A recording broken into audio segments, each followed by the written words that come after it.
Pope Francis was a man who captured the world's imagination. I think Francis, without consciously embracing PR, is probably the only pope in my lifetime who has actually mounted an extremely successful PR operation, simply by being himself. The people I used to meet, not Catholics particularly, were absolutely fascinated by them. And I think the fascination is because they felt he was talking to them, not just to his own particular ecclesial group, but to everybody. The world, I think, will remember him as the people's pope.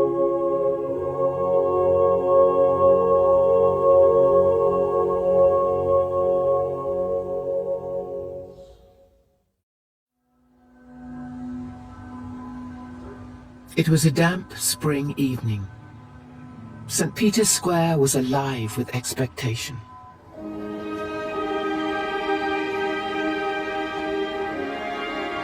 Undeterred by the weather, the faithful and the curious were eagerly awaiting the announcement of who would become the new leader of the world's 1.2 billion Catholics.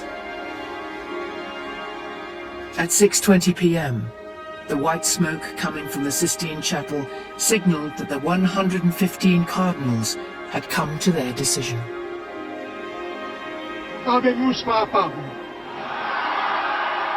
It's a ritual that's been repeated through the centuries, but on this wet evening, there were some significant differences. Dominum Georgium Marium, Sancti Romani Ecclesiae Cardinalem Bergoglio. When he said Bergoglio, I just remember being very flummoxed and excited, Bergoglio. And nobody had a clue who it was. And I can tell you there was a moment of palpable panic when everybody was going to their iPads, their laptops, desperately trying to produce information about who this was. Qui sibi nomen imposuit Franciscus. I didn't get the name. I grabbed my iPad and I say, he's taking the name Francis. He's taking the name Francis.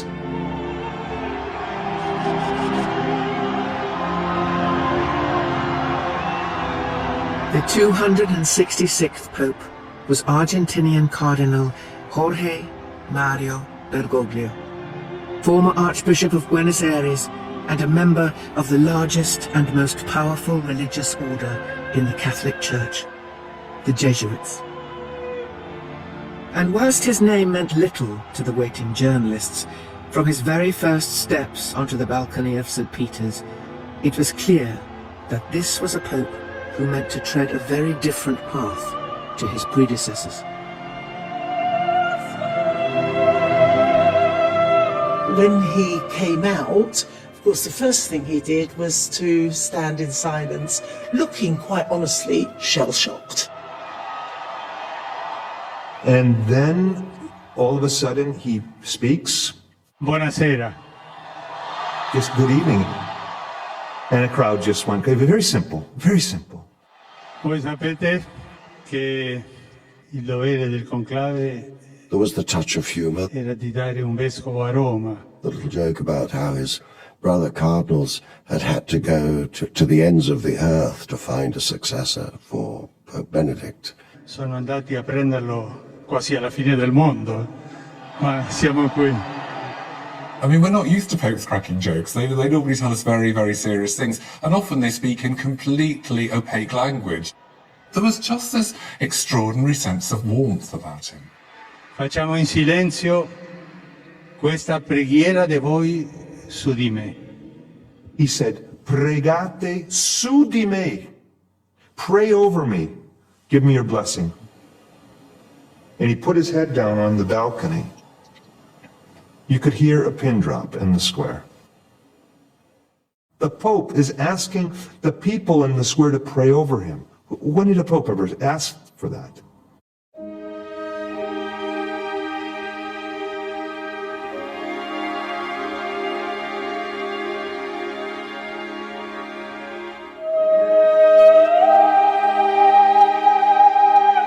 It was an unprecedented moment, a signal of the kind of Pope Francis intended to be.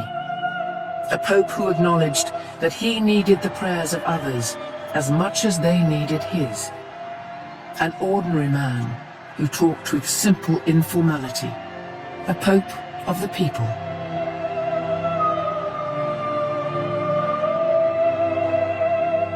Yet, in the first 15 minutes of becoming pontiff, Jorge Mario Bergoglio had set extraordinary precedents. He was the first pope from the Americas, the first Jesuit, and the first to take the name Francis in honor of the 13th century saint, Francis of Assisi.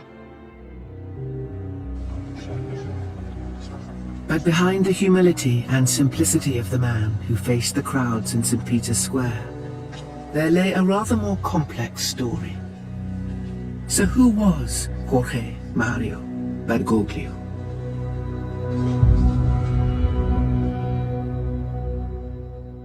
That Jorge Bergoglio was born on the 17th of December 1936. The eldest of 5 children, he was the son of Italian immigrant Mario and his Argentinian wife Regina. And it was his paternal grandmother who shaped the future Pope's religious ideas. Grandma Rosa had what you might call a peasant Catholicism, and Bergoglio was very rooted in that kind of view of faith, whereas some high-up people in the church have got a more intellectual view and regard that kind of thing as superstitious. He never did. He thought that was the way that ordinary people connected with God. It was as a teenager that Bergoglio first felt called to be a priest. At the age of 21, he joined the seminary of San Miguel in Buenos Aires to begin the arduous 10-year training needed to become a Jesuit. In April 1973, he took his final vows, here, in the chapel. And his rise to power within the order was meteoric. Only 3 months later, he was appointed provincial superior, head of all the Jesuits in Argentina.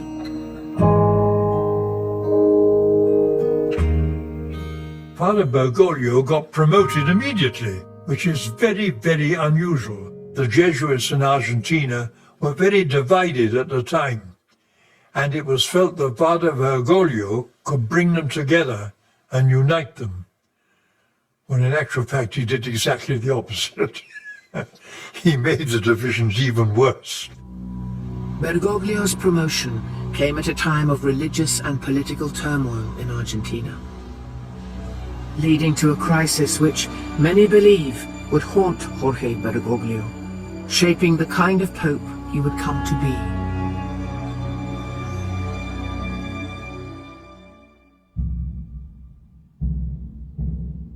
As Bergoglio took over as leader of Argentina's Jesuits, a new religious movement was beginning to flourish throughout the Catholic Church in the slums of South America. It was known as liberation theology.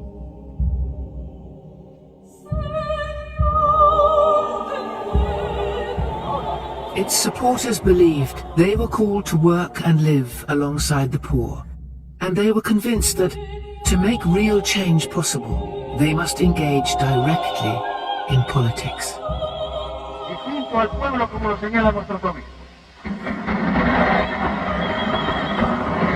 But far from encouraging these ministers of the favelas, Bergoglio repeatedly called on them to stop their political work in Argentina's slums. When you think about Pope Francis, you think about someone who is the Pope of the poor, the Pope of the slums. So it's quite a surprise to realize that early in his career, in his first position of responsibility as leader of the Jesuits, he was actually opposed to priests working in the slums.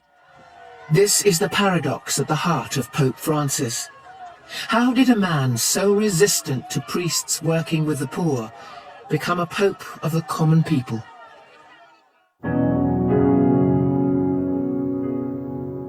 Well, in the 1970s, against the backdrop of the Cold War, Bergoglio believed these priests of the favelas weren't just religious revolutionaries, but rebellious political provocateurs. Bergoglio was happy to run soup kitchens and look after the poor, but he didn't want the poor helping themselves. He thought that in Argentina it would be a way of letting communism in through the back door. Communism was atheistic and very dangerous. And just 3 years after Bergoglio was made Jesuit provincial, political events took a turn which put the lives of Argentina's slum priests in grave danger.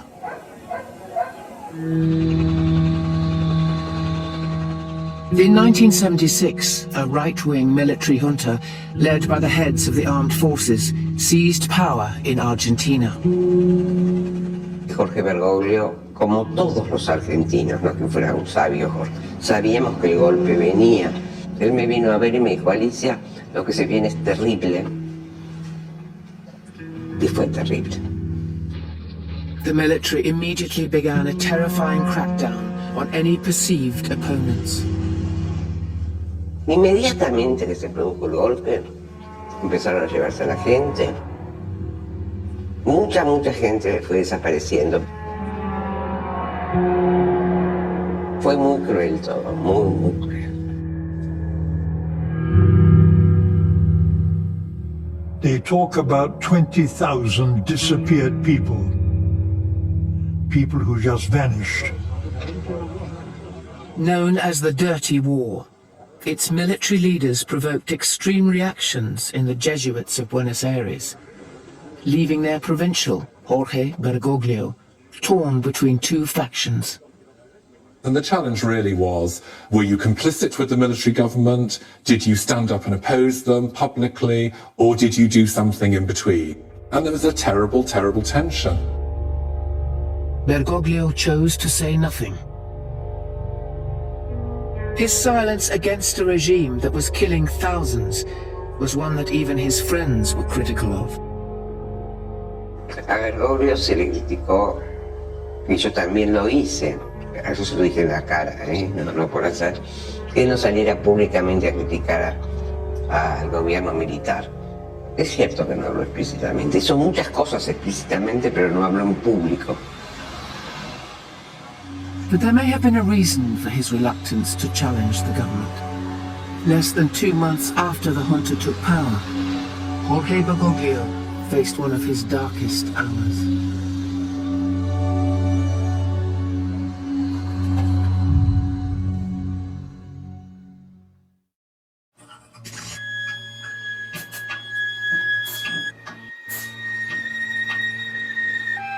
On a Sunday in May 1976, 2 Jesuit priests were kidnapped. They were taken to one of the military junta's clandestine concentration camps. Father Francesco Yalix and Father Orlando Yorio had been seized by the police from the slums in which they'd been living and working for the past 6 years.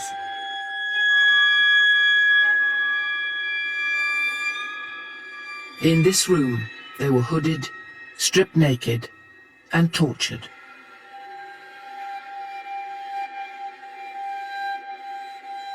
After 5 months in captivity, they were eventually released. When questioned about their ordeal, Yalix and Yorio claimed they'd been targeted after being betrayed by their superior, the provincial of the Jesuit order, Jorge Mario Bergoglio. Yorio said that during the torture, he was asked questions which were based on information which could only have come from his spiritual advisor, Bergoglio. And Yalix later wrote a book saying, "We were betrayed by our superior." They were damning claims. So what was Jorge Bergoglio's role in their fate? The clash between Bergoglio and the 2 priests began when Yorio and Yalix were working in the slums, alongside a group with Marxist tendencies. It was precisely the kind of work that Bergoglio believed the Jesuits shouldn't be involved in. Bergoglio told them to get out of the slum, and they didn't like that, and they argued with him. They actually wrote a huge defense of why they should be in the slum, and eventually it was sent to Rome. And Bergoglio was furious about this. He said that one of the Jesuit virtues is obedience. You swear a vow of obedience. I am giving you an order. You are disobeying me. If you don't obey me, you will be throwing yourself out of the order. Eventually, he said, right, if you're not out by this date, you're thrown out. And he went to the Archbishop of Buenos Aires and said, these men are no longer in the order, and the Archbishop withdrew their license to say Mass. It was a decision that some believe may have triggered the priest's kidnapping. The military heard these men have been thrown out of the order, they've had their license to say Mass withdrawn, they must be subversives. They went in, picked them up, and held them for 5 months. 2 decades later, Bergoglio himself was questioned directly about Iorio and Jalek's accusations when he was called as a witness in Argentina's Crimes Against Humanity trial. ¿Recuerda cuáles eran las opiniones de Iorio sobre su actuación? Y que quizás los había descuidado un poco, que no había hecho todo lo posible, que yo no me acuerdo si estaba ahí en esa, pero que al no cuidarlos demasiado, al no cuidarlos bien, los había desprotegido. There is no evidence that Bergoglio directly betrayed the priests, but his role in their kidnap continued to divide opinion for the rest of his life. People are wrong when they say that Bergoglio betrayed these men. He didn't betray them to the military, but he did lock horns with them in a way which was stubborn, and the way that he treated them was reckless because he knew how the military worked. He was well informed. He was a sophisticated operator, and he ought to have seen that the way he was treating these men and, as it were, disowning them publicly would be a green light for the military to take action against them. Porque él le decía que se tenían que ir y no querían saber nada, y no, que no tenía idea de lo que iba a pasar, que podía pasar algo espantoso. De hecho, sucedió. Fue muy duro, muy duro. Y él muy angustiado justamente porque eso lo sabía. Father Iorio died, still claiming Father Bergoglio was a traitor. Father Jalek eventually retracted his accusations. Whatever the truth, it later emerged that during the priest's detainment, Bergoglio had in fact taken action. Behind the scenes, he tried to secure their release by meeting with members of the regime. Yo creo que pudo hacer mucho más, poniendo cara de póker y trabajando por abajo todo lo que hizo, que si hubiera salido con críticas frontales, porque lo hubieran callado muy rápidamente. Yo sé que sacó mucha gente del país, y de eso soy testigo. Whatever the truth about Father Bergoglio's actions during the Dirty War, some believe that these events were a turning point for him, that for the rest of his life, a new theme dominated what he said and what he did, the call for the mercy of God. It seemed to be a cry from the heart, by someone who himself was well acquainted with the need to be forgiven.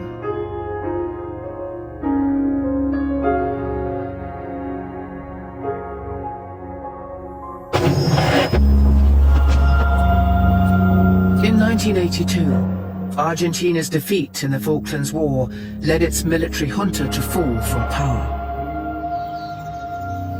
Father Bergoglio watched the events unfold, not as provincial of the Jesuits, but as rector of the seminary he'd first joined after his ordination.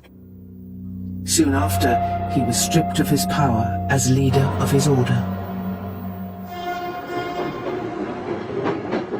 For the next 6 years, Father Bergoglio was moved from post to post, excluded from the highest echelons of the Jesuits. And in 1990, he was sent to Cordoba, a rural backwater 400 miles north of Buenos Aires. It's pretty clear that it was a kind of internal exile. Talking to his friends at the time, they remember him saying, you know, I've got nothing to do here. They give me no work. My letters are intercepted. They read my letters. I don't get phone messages. I feel completely shunned. But Bergoglio was unexpectedly rescued.